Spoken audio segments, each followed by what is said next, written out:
amigos de predicación, amigos de la iglesia, amigos del evangelio. Me siento como si estuviera aquí en el cuartel general. Eh, Subí una fotografía de el doctor MacArthur de uno de sus primeros sermones que fue predicado desde aquí, en este lugar, y en cierta manera es más aterrador aquí. Por cierto, me impresionó mi aniversario de 25 años en el seminario, hasta que el aniversario 50 se apareció. Yo no juego apuestas, pero es como si dijeras, bueno, aquí está mi apuesta.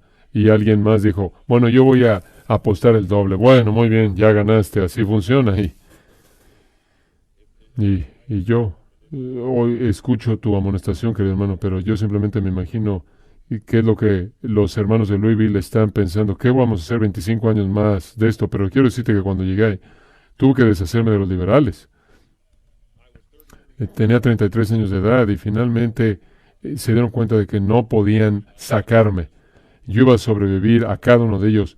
No sé lo que estaban haciendo el consejo directivo y qué número de presidente era yo, pero parte de ellos estaban diciendo, él va a vivir más que ustedes. Él va a sepultarlos ustedes no van a sepultarlo a él.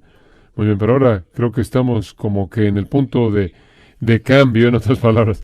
Yo creo que la gente me ve y dice, bueno, creo que puedo vivir con él, pero estamos agradecidos, pero no dependiendo de mí, eso es lo mejor. Ahora, yo soy responsable por cada persona que está ahí ahora, y gracias a Dios es un lugar extremadamente gozoso estar ahí, pero de vez en cuando se me recuerda que hay gente infeliz que está ahí en algún lugar. Pero no hablamos de ellos. Allá afuera, están allá afuera. Prefiero estar con ustedes. De nuevo, simplemente honrado de estar aquí. Estoy agradecido por lo que ustedes representan como escuela, como seminario. Estoy orgulloso por lo que el Señor está haciendo y ha hecho en esta escuela y a los que ha levantado. Y quiero decir, generación tras generación de expositores, predicadores expositivos. Y entonces, sé que cuando vengo aquí, hay argumentos que no tengo que presentar a favor de cierta postura. Hay afirmaciones que pueden dejar sin ser dichas, porque esas afirmaciones y argumentos y convicciones son los que los trajo a ustedes aquí en primer lugar. Entonces, son, son las convicciones mismas que han edificado este ministerio por el último medio siglo. Entonces, es en un sentido de endeudamiento y gran gozo que estoy aquí. Estoy aquí en el cuartel general, pero si quieren estar en el cuartel general, algo más, si estás en el cuartel general, algo más vale que explote y va a ser la palabra de Dios. El poder infinito de la palabra de Dios. Quiero invitarles a que pasen conmigo a Hechos capítulo 19. Hechos capítulo 19, ustedes conocen el libro de los Hechos bien, conocen el capítulo 19 bien. Vamos a comenzar a leer el versículo 11 y en adelante hasta el versículo 20.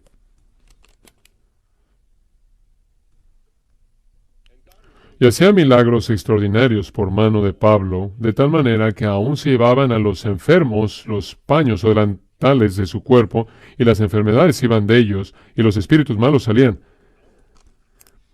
Pero algunos de los judíos, exorcistas ambulantes, intentaron invocar el nombre del Señor Jesús sobre los que tenían espíritus malos, diciendo, os conjuro por Jesús, el que predica Pablo. Había 7 hijos de un tal Esceva, judío, jefe de los sacerdotes, que hacían esto, pero respondiendo el espíritu malo, dijo, a Jesús conozco y sé quién es Pablo, pero vosotros, ¿quiénes sois? Y el hombre en quien estaba el espíritu malo, saltando sobre ellos y dominándolos, pudo más que ellos, de tal manera que huyeron de aquella casa desnudos y heridos. Y esto fue notorio a todos los que habitaban en Éfeso, así judíos como griegos, y tuvieron temor todos ellos, y era magnificado el nombre del Señor Jesús, y muchos de los que habían creído venían, confesando y dando cuenta de sus hechos. Asimismo, muchos de los que habían practicado la magia trajeron los libros y los quemaron delante de todos, y hecha la cuenta de su precio, hallaron que era 50,000 piezas de plata. Así crecía y prevalecía poderosamente la palabra del Señor. Entonces, tengo la intención en esta mañana, en el tiempo que tengo con ustedes, que veamos este pasaje con mucho cuidado, especialmente en el contexto del llamado a ser un predicador de la palabra de Dios. Pero también siento el privilegio y la oportunidad de tener algo así como una plática en privado con ustedes. una plática en privado acerca de lo que realmente ahora está en juego. Yo estoy en mi año 60 de edad y bueno, no sé cómo es vivir en algún momento en particular hasta que lo vivo, pero hace que todo lo que esté detrás de mí, lo que ha quedado atrás de mí, tenga más sentido. Y me imagino que ese era el caso cuando tenía 15 años de edad, no había mucho que había pasado que tuviera sentido. Ahora tiene mucho más sentido ahora cuando miro hacia atrás, pero también he llegado a un momento de reflexión de 25 años de estar en un lugar como presidente de un seminario y el tiempo pasa tan rápido, de hecho que estoy realmente pasando ya la mitad del año 26, así pasa, simplemente no, el tiempo no se detiene, es como un arroyo continuo. Siempre aquí estamos, pasa el tiempo y reflexionando en todo esto. Esto es lo que quiero confesarles. En mi año 60 de edad estoy creciendo más y más de la realidad de que si estamos ganando o perdiendo. Ahora, por favor, no lo coloquen esto en el gran marco escatológico. Cristo va a, va a ganar y va a mostrar que su nombre es fiel. Sobre esta roca edificará mi iglesia y las puertas del Hades no prevalecerán contra ella. Entonces, por favor, no me malinterpreten. Pero en el marco de tiempo más inmediato, entendemos en los ministerios que he observado, por lo menos en las relaciones que yo he tenido, simplemente en la visión conforme he visto a qué ha sido llamado los evangélicos de Estados Unidos. En este marco de referencia, me pregunto si estamos ganando o perdiendo, y a veces para mí es una revaluación día tras día. A veces únicamente he estado en casa solo creo que 20 días esta Navidad. Eso no es bueno, no es saludable, pero es real.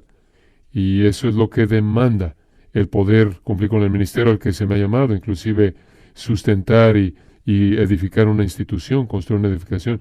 Mi esposa está ahora conmigo, conforme estamos viajando, reflexionamos en muchas de estas cosas, y ella está conmigo en esta plática. Hace algunos días pensamos que estamos ganando, otros que estamos perdiendo, y vamos a un ministerio, y parece como si las cosas están tan centradas en el Evangelio, que el ministerio está tan lleno de convicción, y son las convicciones correctas. De donde quiera que tocas este ministerio, las convicciones correctas que se ven en la superficie los ves, la exposición de la palabra de Dios, es lo que es central en la adoración, ves el fruto de la predicación en la congregación y después. Entonces creo que estamos ganando, estamos levantando una generación de hombres y jóvenes que quieren hacer esto. Esto me da esperanza, esto me da confianza. Los últimos 25 años de mi vida no han sido pasados en vano. Veo a todos los egresados que han salido del seminario a lo largo del último cuarto de siglo, y he estado haciendo esto por suficiente tiempo como para ver cómo el Señor está usando el ministerio, y me da gran gozo. Pero al otro día estoy en otro lado. Y puedo estar en un lugar en donde pensaba que todo iba tan bien, pero ahora no va bien en absoluto. Puedo decir que hace unos 10, 15 años atrás hubo un tiempo en el que inclusive los medios masivos de comunicación nacionales veían a los reformados, inquietos y jóvenes como un movimiento, y quiero que sepan el aliento que esto traía, el aliento que era eso. En cierta manera era que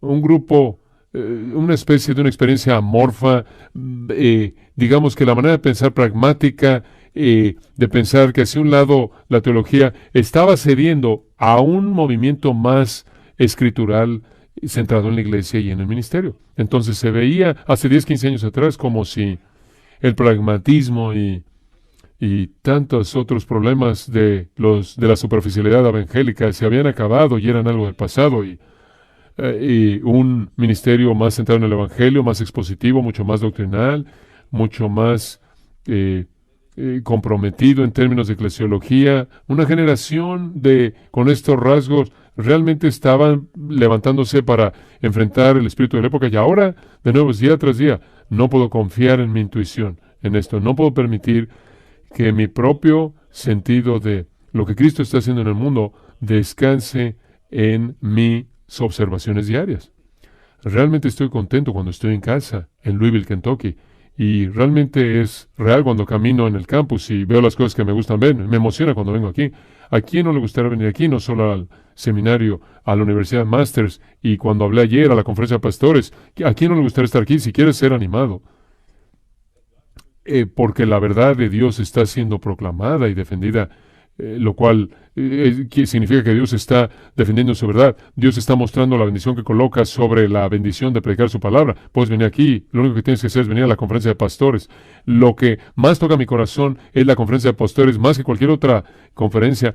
Tantos hombres que vienen aquí a pesar de la dificultad que enfrentan y te das cuenta de que simplemente les anima, están viendo ejemplos. Vale la pena cada minuto porque con frecuencia están ministrando solos en un lugar en donde no hay nada como el Master Seminary. No hay nada como esto, como este seminario. Entonces algunos de ustedes están pensando, bueno, ¿qué tiene que ver eso con Hechos 19, versículos 11 en adelante? Creo que tiene que ver todo que ver con esto. Y en mi etapa en la vida, yo me imagino que estoy en el punto en el que quiero decirle a los hombres más jóvenes, no hay tantas alternativas como piensas que hay. Ciertamente no hay tantas alternativas como los evangélicos populares implican. Y quiero hacer, y no quiero hacer nada por violar este texto. Solo quiero honrar este texto. Pero en mi año 60 de vida, he llegado a la conclusión de que o estás, o eres como un pastor, o de hecho como un egresado de Master's Seminary, claro, pero o estás como predicador, como pastor, o eres un expositor, o alguien que quiere ser un exorcista. No creo que hay mucho término medio en realidad. Ahora, simplemente consideren, antes de que pasemos palabra por palabra este texto, consideren los últimos encabezados de los evangélicos en la actualidad. ¿Cómo explicamos esto? ¿Qué explicación existe para este, este colapso enorme moral del ministerio que repetidamente se lleva a cabo en los ministerios, en donde descubrimos después que habían cosas que eran conocidos, que habían patrones que fueron establecidos, que hubieron indicaciones obvias de más Simones magos que de Simones Pedros? Y sin embargo, todo sigue hasta que todo se cae. Vayamos al texto. En primer lugar, ustedes conocen el contexto. Pablo ha llegado a Éfeso y él ha tenido que hacer algunas correcciones teológicas muy rápidas, y la corrección teológica tiene que ver con el hecho de que no han sido bien instruidos por la palabra y desesperadamente necesitan que el apóstol Pablo llegue para explicarles cosas a ellos de manera más plena. Y después, claro, está el contexto entero de Éfeso, con lo que va a seguir en los versículos 21 en adelante, en una confrontación abierta entre el apóstol y los que hacían las artes mágicas. Y ustedes saben que eso está por venir, pero realmente es interesante cuando ves los versículos 5 en adelante, simplemente para efectos por razones de tiempo, de 8 en adelante, y está ahí en la sinagoga, habló con de nuevo por espacio de 3 meses, y toda palabra aquí es tan importante, discutiendo y persuadiendo acerca del reino de Dios. Muy interesante. Aquí el modo de operación de Pablo era siempre primero a la sinagoga. Él no está avergonzado del Evangelio, el cual es poder de Dios para salvación a todo aquel que cree, al judío primeramente y también al griego. Él iba primero a la sinagoga y él lo predicaba. Y la predicación aquí es descrita como discutir, como hablar con de nuevo de discutir, y dice persuadiéndoles acerca del reino de Dios. De manera clara es un argumento mesiánico de Cristo, una presentación de Cristo como el cumplimiento de todo lo que fue prometido en el Antiguo Testamento, y él estaba discutiendo, razonando con ellos del reino de Dios, pero endureciéndose algunos, y como ven a ustedes aquí, no solo se endurecieron, sino que no creyendo, maldiciendo el camino delante de la multitud, se apartó Pablo de ellos y separó a los discípulos discutiendo cada día en la escuela de uno llamado Tirano. Así continuó por espacio de 2 años, de manera que todos los que habitaban en Asia, judíos y griegos, oyeron la palabra del Señor Jesús. Algunos de ustedes pudieron haber estado de pie ahí en Éfeso, como yo he estado ahí en Éfeso. Es un lugar sorprendente que visitar. Es un lugar en donde no sea, que permanece intacto en términos arquitecturales. Y de hecho el libro de los Hechos cobra vida frente a ti conforme lo ves. Ya aquí hay algunas de las pistas por qué. Y es porque los alemanes llegaron a Éfeso antes de los británicos. Resulta que eso es importante realmente por dos razones. Número uno, cuando los ingleses llegaban a un lugar arquitectónico, se llevaban todo. Entonces, si quieres ver las partes del Partenón, el mármol, tienes que ir al Museo de Gran Bretaña. Atenas no lo tiene el Museo de Gran Bretaña.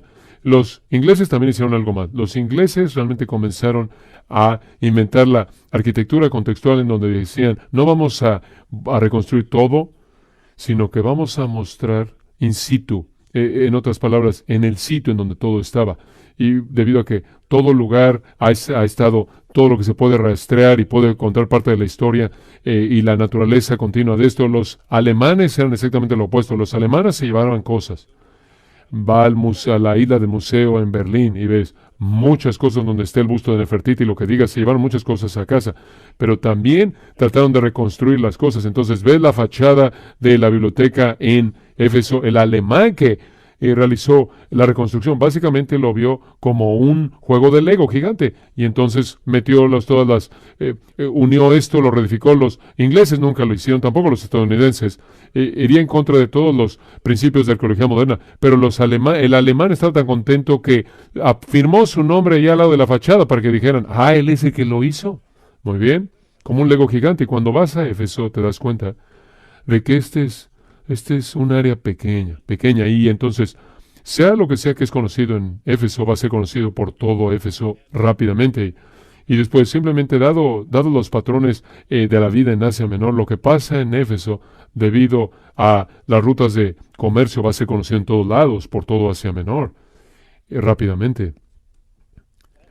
Pablo se ha retirado de la sinagoga por el rechazo del Evangelio, y él ha estado enseñando, razonando diariamente en la escuela de Tirano, de nuevo, en el antiguo cercano oriente. Era una práctica bastante común donde tenías un maestro que básicamente rentaba un lugar en un salón de enseñanza para enseñar. No sé quién era este hombre, pero el hecho de que su nombre es Tirano nos dice que quizás no habría sido el hombre más fácil con quien trabajar, pero bueno, él está en la escuela de Tirano. Lo importante dentro del contexto del texto es que cualquier persona en Éfeso sabía dónde estaba eso. Es un lugar que se puede identificar, y entonces Pablo era conocido, se sabía que estaba enseñando ahí en la escuela de Tirano, y aquí es donde por un periodo de 2 años, y el Espíritu Santo aquí toma este mensaje y lo lleva por todo Asia Menor. Se nos dice aquí que todos los residentes oyeron la palabra del Señor, tanto judíos como griegos. Pero después llegamos al versículo 11. Este es uno de estos pasajes que, para ser honestos con ustedes, siempre me he resistido un poco a predicarlo. No solo he predicado a lo largo de todo Hechos más que una vez. Tuve un comentario de 2 volúmenes de Hechos que escribí. Tengo varios amigos que me han dicho que nunca se atreverían a escribir un comentario de los Hechos. Me imagino que no tuve la humildad requerida para no hacer eso, y el segundo volumen sale en tan solo unos días. Pero no obstante, yo tuve que declararme en estos pasajes. Es una buena disciplina que tener. No puedes escribir un comentario de las siguientes 5 páginas y decir, no voy a escribir nada. Entonces, aquí estamos, y fue lo raro. No solo no soy carismático, soy un cesacionista. Y no es que ese es un problema en el texto, es nada más que los cesacionistas realmente no les gusta acercarse a este texto, porque inclusive apuntar de regreso a la época apostólica incluyen cosas que nos hace estar incómodos.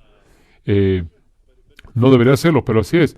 Y lo que nos hace estar incómodos es el hecho de que ha sido tan mal aplicado y tan corrompido en la actualidad. Pero no obstante, se nos dice que Dios hacía milagros extraordinarios por mano de Pablo, de tal manera que aún se llevaban a los enfermos los paños o delantales de su cuerpo, y las enfermedades iban de ellos, y los espíritus malos salían. Esto es simplemente una demostración poderosa del Espíritu Santo presentando de manera clara a través del apóstol Pablo su mensaje, que era verdad, que su mensaje había venido de Dios. Como Juan describe los milagros de Jesús como señales, y así también Este es un regalo, un don más bien, dado en la época de los apóstoles con el propósito específico, antes de la llegada del canon del Nuevo Testamento. Esta fue la verificación del mensaje de Pablo. El punto no era un ministerio de sanidades. El punto era un ministerio de predicación, pero las sanidades eran la verificación contextual de la autenticidad y la autoridad de la predicación del apóstol Pablo. Y es dramático, no pierdan el espectro. Pablo no tiene que estar ahí.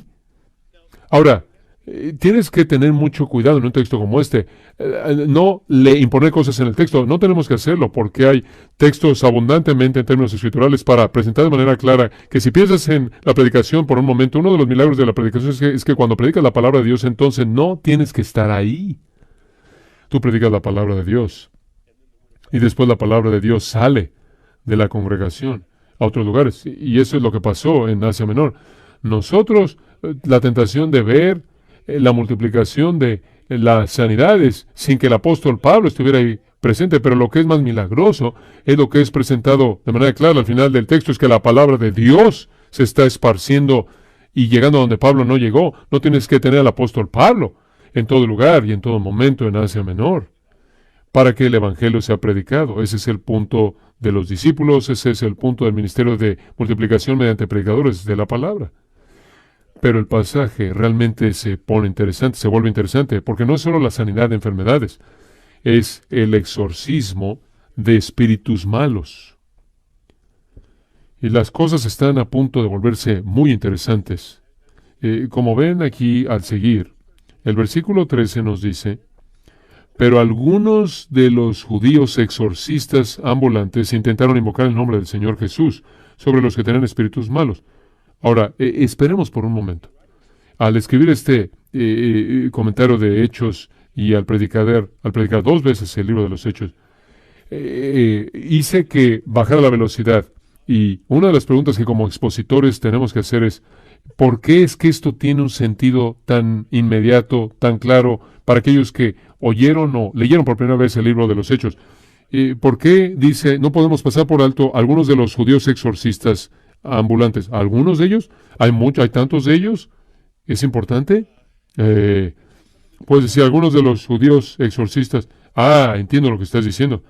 Esto no dice, habían algunos exorcistas que eran judíos. No, eran algunos de los judíos exorcistas. Muy bien. Entonces, una de las cosas que sabemos es que en el antiguo Medio Oriente y por todo el Imperio Romano, Asia Menor, siendo clave entre Roma y las provincias al este, había, y ves esto en Éfeso de manera muy clara, había un reconocimiento de la realidad de espíritus malos, y esto es común con la magia. No quiero decir magia como algún tipo de truco en donde alguien hace que un conejo desaparezca. Digo magia en donde de manera cosas inexplicables suceden, aparentemente violando las leyes de la naturaleza. Los lectores del Nuevo Testamento habrían entendido claramente la realidad de los espíritus malos y el mundo de lo demoníaco. E inclusive los paganos entendieron que los exorcistas judíos tenían algo de familiaridad y competencia que otros no tenían. Hay registros en la Roma antigua de los exorcistas judíos que eran llamados una y otra vez. Este es un grupo interesante de exorcistas judíos, porque aun cuando se nos dice que intentaron invocar el nombre del Señor Jesús sobre los que tenían espíritus malos, no se nos dice se nos dicen unos palabras después que habían 7 hijos de un tal Esceva, 7 hijos de un tal Esceva, judío, jefe de los sacerdotes, que hacían esto. Este es el exorcismo, este es el despacho judía de Esceva y Esceva. La compañía de empresa de exorcistas. Algunos de los exorcistas itinerantes decidieron invocar el nombre del Señor Jesús. Ya hay un problema. Pablo ha dejado la sinagoga.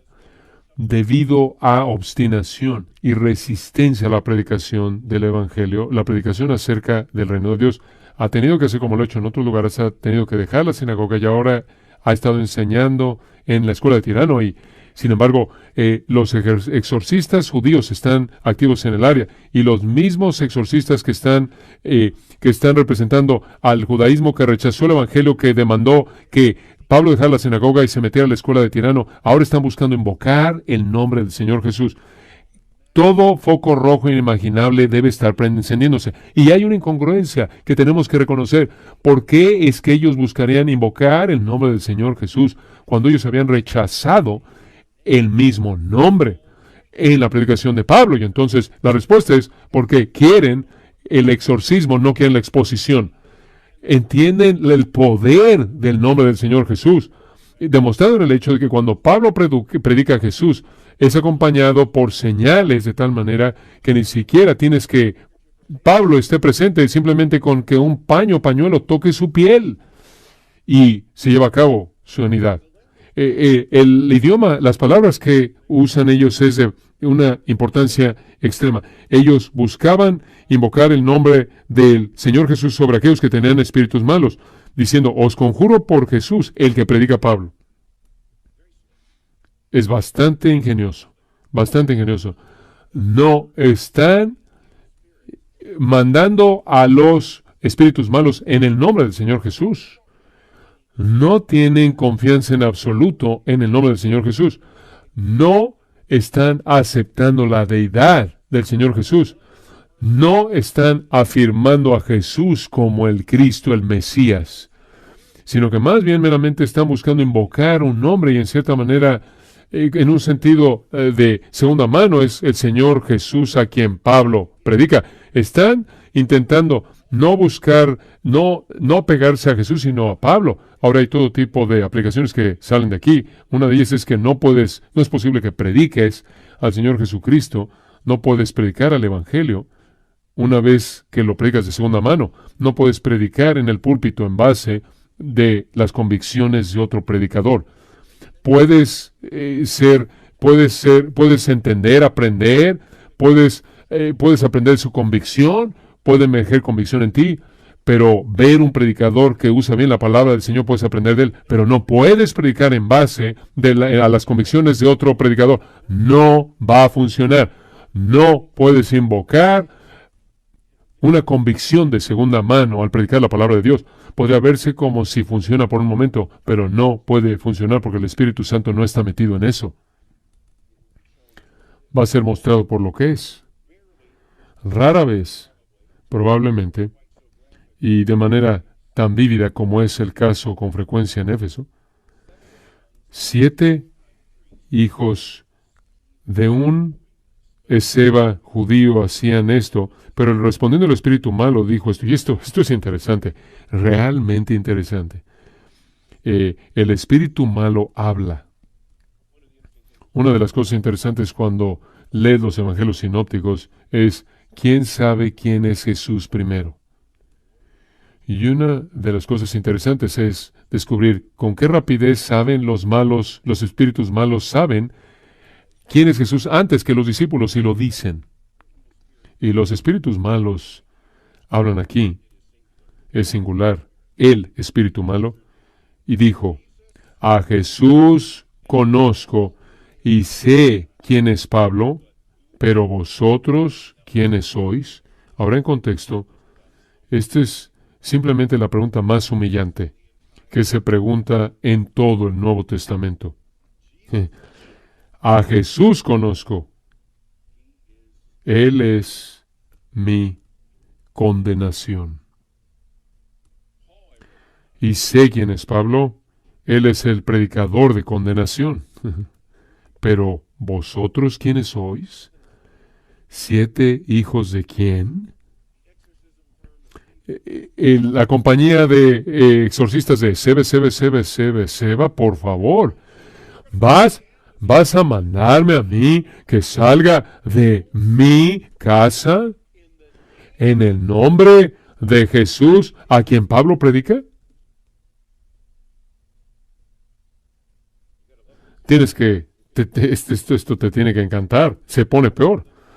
Y el hombre en quien estaba el espíritu malo, saltando sobre ellos y dominándolos, pudo más que ellos, de tal manera que huyeron de aquella casa desnudos y heridos.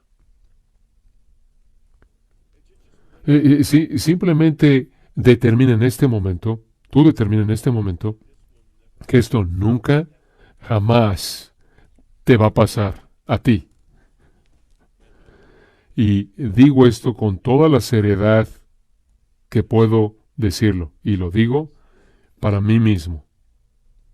Hermanos, estemos totalmente determinados por la gracia de Dios que esto jamás nos va a pasar. Pon atención, mucho cuidado, ve con atención lo que pasó. El hombre en quien estaba el espíritu malo, saltando sobre ellos, dominándolos, los dominó de manera física, un acto de violencia, pudo más que ellos, de tal manera que huyeron de aquella casa desnudos y heridos. Muy bien. Es verdad en todos lados, después de la caída, que la desnudez es algo vergonzoso. La desnudez es humillación. No estamos en el huerto en Génesis 2, en donde el hombre y la mujer están desnudos en el huerto y no se avergüenzan. El estar desnudo como realidad y como desnudez como metáfora es una realidad horrenda, es humillación. Hay una razón por la que en la gracia de Dios Él reemplazó los delantales de hojas de higuera y les dio pieles para que cubriera su desnudez, pero en este caso es desnudez, lo que es el resultado de este ministerio no auténtico. Se fueron de la casa 7 de ellos, desnudos y heridos, están desnudos y heridos. Este fue una vista horrenda de humillación total, pero también, como veremos, de humillación pública por lo que pasó en la casa. No se quedó en la casa.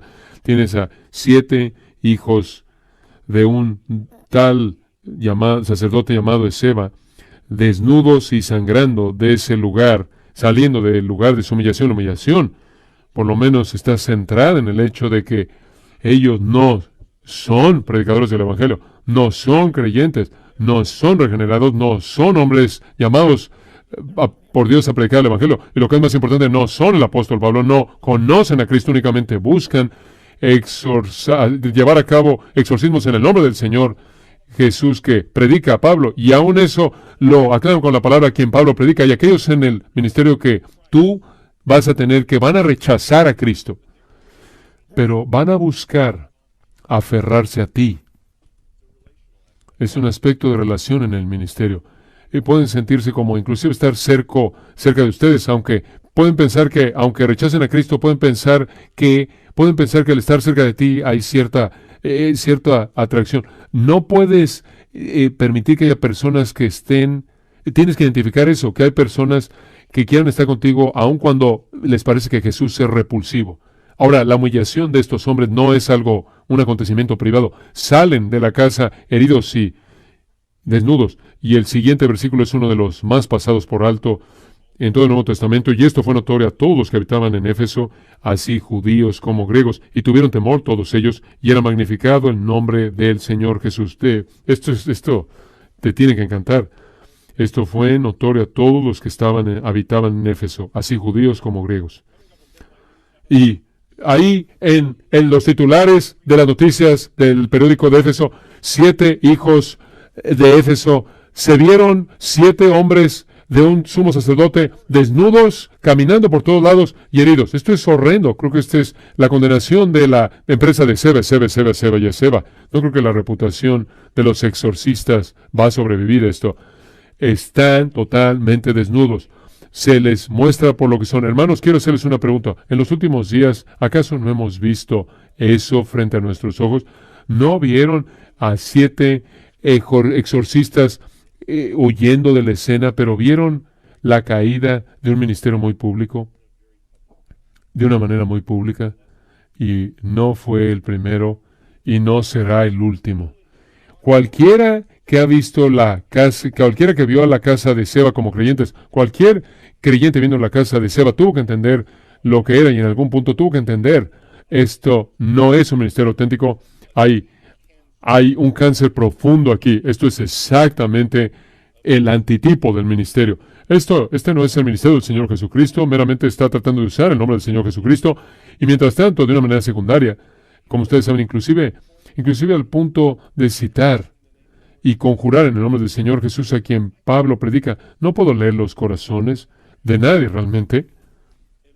Y yo no quiero apuntar simplemente a alguna razón por ello, pero el patrón entero del ministerio de humillación desde la época de los apóstoles, desde la época del libro de los Hechos, se reduce al patrón mismo que estamos viendo aquí. A veces no tan públicamente, pero aún así, humillación. Este es un pasaje que no me aterra. Es un pasaje que me convence de pecado. Es un pasaje que ciertamente ha cautivado mi atención. Llama mi atención cuando veo cosas que pasan. Ya hay más en el patrón que el pasaje terminara ahí, pero porque observa lo que sigue ahí en el 17 de la siguiente afirmación. Y temor, y tuvieron temor de todos, y tuvieron temor todos ellos, en el versículo 17, y era magnificado el nombre del Señor Jesús, el nombre del Señor Jesús, que había sido usado de manera había sido aplicado de manera falsa y no auténtica, unas palabras antes, ahora es magnificado. Jesús va a proteger su nombre, Jesús va a proteger a su iglesia, Jesús va a reivindicar su evangelio, y parte de reivindicar su evangelio y su iglesia es presentar de manera clara lo que es y no es su iglesia. Y el poder es el poder de la palabra. Llegamos a entender que el nombre del Señor Jesús fue magnificado, y también muchos de los que habían creído venían, y estos son los que ahora son creyentes. Hay un cambio en cosas. Son creyentes que necesitaban ser instruidos de manera terrible ahí al principio de Éfeso, pero cuando llegas al final del ministerio de Pablo en Éfeso, es claro que hay una iglesia de muchos miembros, muchos creyentes han venido, muchos se han convertido a la fe en el Señor Jesucristo, están creciendo en la gracia. Hay múltiples ancianos en esta iglesia. Ya para cuando Pablo ofrece su despedida. ¿Cómo fue demostrado el poder de la palabra de Dios? Muchos de los que eran ahora creyentes, muchos efesios que se habían involucrado en la cultura, en la sociedad de Éfeso, ellos, asimismo, muchos de los que habían practicado la magia, trajeron los libros y los quemaron delante de todos. Y no solo es el poder convincente de la palabra de Dios, como puedes decir, el poder convincente de la palabra de Dios, es el poder preciso, convincente de la palabra de Dios, en que ellos ahora entienden la incompatibilidad absoluta de ser parte de una secta en la iglesia del Señor Jesucristo. Y ellos comienzan a confesar sus prácticas, y no solo eso, sino que se dedican, y varios de ellos, muchos de los que habían practicado la magia, trajeron los libros y los quemaron delante de todos. Es un acto público de arrepentimiento. Hay un repudio público del ocultismo. Y hecha la cuenta de su precio, hallaron que era 50,000 piezas de plata. Es una cantidad sorprendente de dinero, lo cual, por cierto, inmediatamente es el contexto para la revuelta que viene en Éfeso, porque Pablo ha estado predicando. Al predicar la palabra de Dios, destruye la economía del ocultismo de Éfeso, y de esta manera es hecho andar. Eso dispara el conflicto que viene en los versículos 21 en adelante, pero versículo 20, así crecía y prevalecía poderosamente la palabra del Señor. Entonces, no es, por cierto, la palabra del Señor. Crecía y prevalecía poderosamente. A pesar de todo esto, la palabra del Señor crecía y prevalecía poderosamente. No dice, lo que es sorprendente. La palabra del Señor crecía y prevalecía poderosamente. Dice así. Hay instrumentalismo aquí. Resulta que sobre la base misma de lo que pasó en los versículos que vienen antes de esto, en base a los que invocaban de manera falsa el nombre del Señor Jesús, en base a que lo que se reveló de estos farsantes, en base a esto, el poder de la palabra de Dios ha demostrado que es el poder verdadero y lo que verdaderamente es bendito. En base a eso se ha demostrado en base a la convicción de pecados en las vidas de creyentes. No solo el poder convincente de la palabra de Dios fue tal que empezaron a divulgan, confiesan públicamente sus prácticas, inclusive sus libros, 50,000 piezas de plata que valían sus libros, que los quemaron de manera pública, mostrando de manera pública su lealtad al Señor Jesucristo. Y dado todo eso, que tiene que regresar al principio del capítulo 19, y en particular en lo que vimos en los versículos 11 en adelante, en base a todo esto, llegando a una conclusión climática, así crecí, prevalecía poderosamente la palabra del Señor. Y hermanos, eso es lo que desesperadamente deseamos ver. Y en este pasaje hay tanto advertencia como promesa, como lo esperaríamos.